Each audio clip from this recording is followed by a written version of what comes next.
Merci Boris. Bonjour Michel Messager et merci d'avoir accepté de venir à Toulouse pour participer à cette nouvelle édition du Space Forum organisée par la Tribune. Je le rappelle, vous êtes directeur associé de Consultour, une société de conseil travaillant pour une clientèle à la fois privée et institutionnelle dans le secteur du tourisme. Vous êtes aussi, et c'est cela qui nous intéresse aujourd'hui tout particulièrement, considéré comme l'un des plus importants spécialistes sur le sujet du tourisme spatial et vous partagez régulièrement votre point de vue dans les médias sur cette nouvelle mode, tendance. Vous êtes l'auteur de plusieurs ouvrages sur le sujet que j'ai apporté avec nous et que je pense sont diffusés à l'écran en même temps. Tourisme spatial et écologie, ainsi que l'histoire du tourisme spatial de 1954 à 2020 et d'autres livres vont suivre et puis on aura l'occasion de les évoquer tout à l'heure. Alors, justement, on parlait de ce livre sur l'histoire du tourisme spatial. Vous allez sortir une nouvelle édition dans quelques semaines, quelques mois, si je ne dis pas de bêtises. Non, quelques semaines. Quelques jours. Quelques jours, voilà. Tourisme spatial 1954-2022. Donc, je pense qu'il y aura quelques chapitres qui sont rajoutés sur Blue Origin, les petites startups Zefalto et d'autres, Stratoflight. Et bien d'autres. Alors c'est une sortie qui tombe à pic puisque l'ESA a publié il y a un mois le rapport Revolution Space sur lequel ont travaillé des experts indépendants pendant plus d'un an. Alors, est-ce que c'est voulu cette sortie concomitante entre votre livre et le rapport? Je le rappelle, vous avez quand même publié une tribune dans les colonnes de la tribune justement sur ce rapport. Vous avez un petit peu tensé, tiré l'oreille de l'ESA, on peut dire ça comme ça.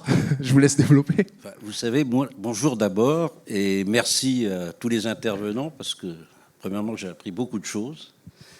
Deuxièmement, j'ai aussi appris qu'il fallait vivre à Toulouse. C'est vrai que ça va me changer un peu du Canada où je vis la moitié du temps. Donc, approchez un petit peu votre micro. J'aurais bien aimé avoir aussi autant d'influence que ça. C'est vrai que je suis passé devant une commission sénatoriale il y a à peine 2 mois, au mois de janvier, pour justement parler un peu de ce que je connais, le tourisme, et donc du tourisme spatial, parce que je ne suis ni un ingénieur, ni un technicien.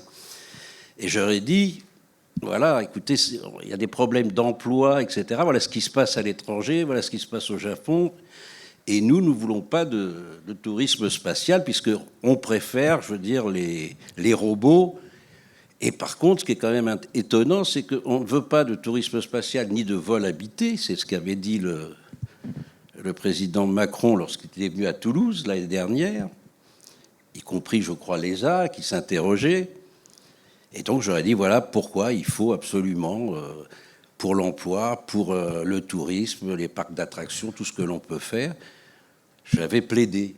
Et puis, il y a 3 mois, 1 mois à peine, sort ce rapport. Alors, j'ai demandé à la présidente de la commission, la sénatrice, je ne sais plus son nom, mais c'est pas grave, elle changera sans doute. Mais je dis, non, vous en avez de l'influence. Elle n'était pas au courant. Alors, voilà. Et donc, il y a eu ce rapport qui est d'une clarté et pour moi d'une évidence, mais peut-être que je me trompe, où il dit 4 choses. 1, il faut changer un peu les structures parce que les structures européennes, etc., sont très compliquées. Deuxièmement, il faut donner un peu plus d'argent. Troisièmement, il faut avoir des vols habités. Et quatrièmement, il faut que la France prenne le leadership. Bon, je veux dire, et c'est vrai qu'il y avait un spécialiste, puisque ça a été fait par un ancien ministre, Cédric O, qui s'occupait du numérique. Là, il s'occupe de l'espace, ben voilà, tant mieux. Mais en tout cas, ce rapport est là, il n'a pas fait beaucoup de bruit, je pense. Et comme on est en France, donc le rapport va être étudié par une nouvelle commission, puisqu'on aime les structures dans ce pays. Et donc, quand la structure aura décidé ce qu'on fera de ce rapport, peut-être à ce moment-là, on se tournera vers les vols habités, on aura les sous en 2025, et au mieux, donc, le prochain vol habité français partira en 2030. Moi, c'est ce que j'observe en tant qu'individu, mais ça prouve un peu la problématique pour ces voyages dans l'espace, de la rapidité de nos institutions. Voilà. Et donc, je critique un peu, parce que c'est pas nouveau qu'on parle du tourisme de l'espace. l'ancien directeur qui s'appelait Hawke avait dit, moi, qui avait EADS Astrium, avait déjà fait une proposition qui est restée sans suite. Et puis on a eu un responsable à la Commission européenne qui a dit, écoutez, tout ça c'est pour les riches, moi je fais que du social, alors c'est pas demain matin la veille qu'il y aura des gens qui feront du tourisme spatial. À partir de là, la messe était dite et on n'a jamais plus reparlé du tourisme spatial. Voilà. Est-ce qu'aujourd'hui on arrive à un moment crucial pour le tourisme spatial? Parce que avoir les modules c'est bien, mais voilà, si vous le dites, s'il n'y a pas les lanceurs, en tout cas ça va être un peu compliqué. Donc ça serait ma première question. Et deuxième question, dans un de vos précédents écrits que j'ai retrouvé, vous disiez que voilà, on est dans une phase, on va dire, critique, c'est que l'écart se creuse avec ceux qui sont devant nous et l'écart se réduit avec ceux qui sont derrière nous. Toujours sur cette question de vol spatiaux habités. Bah, C'est-à-dire que la France est vraiment en train de reculer, l'Europe est en train de reculer. Non, elle ne recule pas, il ne faut pas exagérer, mais je crois que les autres avancent aussi. Hein. Vous avez des pays comme l'Inde. Et nous, on a le pied sur le frein. C'est un peu ça ce que vous dites. Pas le frein, non. Je veux dire, attendez, l'ESA, etc., font de l'excellent travail. D'ailleurs, tous les jeunes qui sont venus ce matin ont tous remercié, que ce soit l'ESA, le CNES, etc. Donc, on fait de l'excellent travail, mais c'est les procédures qui sont longues. Et ça, il n'y a pas uniquement dans l'espace, hein, c'est pour toute l'économie. Mais par contre, on a des pays qui avancent, comme le Japon, comme l'Inde, comme... comment dire bon, je prendrai l'exemple qui n'a rien à voir avec des fusées et tout. Quand vous pensez que la législation, une des plus grosses législations sur l'espace, et le domaine de l'espace, c'est le Luxembourg, il y a de quoi se poser des questions. Quand vous voyez que les Émirats sont en train de construire un hôpital spatial, il y a de quoi se poser des questions. Quand vous avez les Émirats, le Koweït, etc., qui sont en train... Parce que le spatial et le tourisme spatial, c'est pas uniquement des fusées, c'est tout, je veux dire, ce qui gravite autour. Et c'est peut-être ça qu'on a perdu de vue en France, je veux dire. C'est les parcs d'attractions, c'est les hôtels spatiaux, c'est toute cette industrie, parce que c'est une industrie. Le plus bel exemple, c'est le Futuroscope. Le Futuroscope, on en parlera après. Futuroscope qui a monté un hôtel spatial, 50 chambres. C'est bien, c'est un début. Pour votre indication, il y a 2 hôtels qui vont se construire l'année prochaine avec l'industrie, avec les Canadiens. 4000 chambres à Las Vegas, 4000 chambres à Dubaï, et le tout au milieu d'un parc d'attractions énorme. Donc, ça va créer des emplois, etc. Ça n'a rien à voir avec la technologie, mais il faut bien penser que le spatial, ça s'adresse au grand public. Et c'est ce qu'ont mis en œuvre les États-Unis, etc. Parce que quand vous voyez les fusées partir aujourd'hui, vous voyez un désert, par exemple, hein, que ça soit pour Virgin ou que ça soit pour Bezos, c'est le désert d'Arizona, etc. Il ne faut pas oublier que tous les terrains ont déjà été achetés. Soit pour faire des hôtels, soit pour faire des centres d'entraînement, soit pour faire des attractions, voilà. C'est une industrie, et qui ne doit pas être uniquement une industrie technique, mais qui est une industrie aussi commerciale. Voilà, c'est mon premier point, et donc c'est pour ça que je suis content, quoique j'ai aucune bille à l'intérieur, je veux dire, je fais ça uniquement parce que ça m'a toujours intéressé. Puisqu'il ne faut pas oublier quand même que le tourisme, en 1950, il y a un Américain qui a lancé le premier voyage dans l'espace. Il y a eu 400 personnes. Bon, c'était un escroc, hein, parce qu'ils ont toujours leurs billets, mais ils sont morts, ils ne sont jamais partis. Mais donc l'espace a toujours intéressé les gens. Ça, c'est clair. Justement, par rapport aux freins du tourisme spatial, il y a tout d'abord le prix. On en parlera dans la table ronde qui suivra notre entretien. Mais il y a aussi la question de la sécurité et de la santé. Alors la santé, vous êtes en train d'y dédier un livre. Vous travaillez avec un médecin sur le sujet. Je vous poserai peut-être une question juste après sur ce livre, peut-être pour me donner quelques petits éléments de ces premiers mois de travail. Mais vous avez aussi dédié un livre à l'écologie dans le tourisme spatial. Est-ce que vous affirmez que cette notion de l'écologie pourrait être le frein majeur du développement du tourisme spatial, que ça pourrait être que voilà un effet de mode qui retombera parce que voilà la conscience écologique prendra le dessus tôt ou tard. Comment vous pouvez être aussi affirmatif, ou en tout cas inquiet, c'est peut-être pas le bon mot, mais en tout cas prudent et patient? Je ne suis pas tellement prudent parce que si je devais recommencer, je ne ferais certainement pas un livre sur tourisme spatial et écologie. Parce qu'à chaque fois que je vais ouvrir une émission de radio ou de télé, j'ai toujours un écologie pur et dur en face de moi. Bon, mais ça, c'est pas grave, c'est les risques du métier.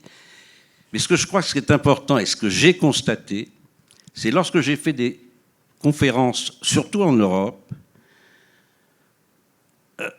où que je voulais monter des projets, j'ai toujours eu une négation. Que ce soit des patrons, parce que les patrons me disaient « Écoutez, moi, ça m'intéresse, mais qu'est-ce que va penser mon personnel ?» Et c'est ça le problème. Le personnel, c'est des jeunes. Or, les jeunes aujourd'hui, 25, 30 ans, 35 ans, allez, 40 ans pour faire plaisir à certains, c'est ceux qui vont être les futurs passagers. Et eux, leur problème, c'est beaucoup plus l'écologie que les fusées. Et c'est là, à mon avis, où il y a un travail extrêmement important à faire. D'ailleurs, si vous regardez, vous savez que Virgin, espérons-le, va relancer ses vols. Si vous regardez le message qu'il a envoyé à la presse, il y a au moins 20 lignes sur l'écologie et sur le nouveau carburant qu'il va employer. C'est pas neutre. Aujourd'hui, les majors, du moins, ont compris qu'il fallait qu'ils prennent le virage de l'écologie. Alors, c'est beaucoup plus sensible en Europe qu'aux États-Unis.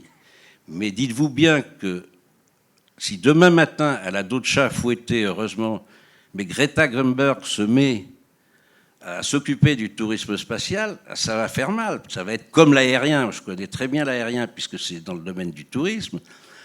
Si demain ils attaquent aussi fortement sur le spatial, ça va être un frein très important au niveau de l'industrie du tourisme spatial. Et c'est pour ça qu'ils ont changé complètement leur méthode d'approche depuis un an. Avant, les gros majors, Bezos, etc., ils faisaient un chèque et ils donnaient ça aux amis de la Terre, ou n'importe quoi, en disant, voilà, maintenant j'ai la conscience tranquille. Aujourd'hui, c'est différent. Ils créent quasiment des fondations avec des chercheurs. Un petit mot de la fin, qu'est-ce que vous pouvez nous dire sur la santé, votre futur livre sur la santé? Est-ce qu'il faut y aller ou pas dans l'espace? Est-ce qu'il faut mieux rester avec tout ce que je lis, parce que le bouquin, si vous voulez, il est fait à partir des études. Il sortira en octobre. J'espère. Trop compliqué ou ça fait peur? C'est pour ça que vous... Non, mais ça fait un peu peur. Mais non, alors soyons clairs, pour être plus simple, jusqu'à 100 km, tout va bien, tout le monde peut y aller. Enfin, il ne faut pas non plus être cardiaque, etc., comme l'annoncent certains. Mais après, c'est vrai que ça joue. Il y a des grosses problématiques. Et donc, je me suis fait assister d'un docteur, je veux dire, qui est le docteur de Monsieur Tout-le-Monde. Parce que l'idée, c'est de savoir, est-ce que moi, je peux y aller dans l'espace? Et on voit qu'il y a... Alors, non seulement, on voit que les labos ont pris une importance extrême. Deuxièmement, on voit qu'il y a encore des choses à mettre, notamment au niveau cardiologie. Troisièmement, on voit tout ce que ça peut apporter, je veux dire, au niveau de la médecine. Et quatrièmement, il y a des zones d'ombre. Et tout ça, nous parlons uniquement avec ceux qui veulent bien s'exprimer. Parce que quand on parle de tourisme spatial ou d'écologie ou de médecine, il faut toujours avoir présent à la mémoire qu'on ne sait rien avec les Chinois. On ne sait pas grand-chose au niveau de l'URSS. Donc là, c'est des pans entiers qui nous échappent. Par exemple, alors c'est pour faire changer un peu de la technologie, personne ne parle de l'amour dans l'espace. Personne n'ose aborder ce sujet. Alors il faut savoir, quand vous partez sur Vénus, ça va durer, au mieux, si on prend l'atome, 6 mois, et qu'on va avoir des jeunes dynamiques, eh bien, l'amour, je suis désolé, mais ça compte. Au niveau, personne n'en parle. Et là, heureusement, il y a une grosse société allemande qui est en train de faire une étude, justement, parce que ça fait rire, mais c'est vrai que quand on voit l'anxiété des passionnautes, etc., dans l'espace, l'amour, ça permet de temps en temps, ça détend. Voilà. C'est le bon mot. Alors, c'est le mot de la conclusion. Voilà. Merci Michel Messager pour cet échange introductif sur le tourisme spatial. On peut vous applaudir. Merci. Je vous laisse maintenant Boris pour la suite.